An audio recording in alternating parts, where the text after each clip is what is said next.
changing who I am.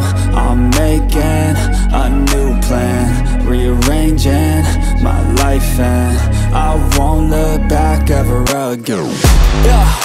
And you ain't see me activated. You better hope that you never see me agitated. I think about my actions, plan them out, evaluated. That's how I end up on the top, man, I'm calculated. My mind's a weapon, my body is the engine. I'm never second guessing, I just do what I was destined. Cause I feel I got the blessing, persistence and obsession. That's how you keep progressing, I already learned that lesson, yeah. I'm changing who I am. I'm making a new plan, rearranging my life, and I won't look back ever again. You can't stop what's moving, you can't stop what's moving. I'm changing my life, and I won't look back ever again. No fear, see clear, you deserve to be great. I know it feels like things get in your way. Push through those walls and the others will fall. Sit up, stand tall, you can get through it all. I need some energy, anxiety's no friend to me. I have a short memory, I don't really remember things. That's how I move on, that's how I stay strong. A new day's on, I'll keep moving right along. And I feel like the pain in the past, it needs to stay in the past. You gotta take off the cast. I wanna feel like I'm a new person. I wanna have clear vision and purpose. And I feel like the pain shouldn't last. If you can move on and past the things that make you feel bad, and you can change in your brain, I'm certain. I've done it before and man, I'm not perfect. I'm changing who I am. I'm making a new plan, rearranging my life, and I won't look back ever again. You can't stop what's moving, you can't stop what's moving. I'm changing my life, and I won't look back ever again.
her anım. Senle hoştur ehvalım. Kalbin eşke sövdü varsa, hayatın ne zövdü varsa, senle seninle ağlarım. Her kan dile de dolmaz, her yürek sevgin doymaz, her eşkle gönül şad olmaz. Her fatırda kalmaz, senle geçen her anım, unutulmaz, unutulmaz.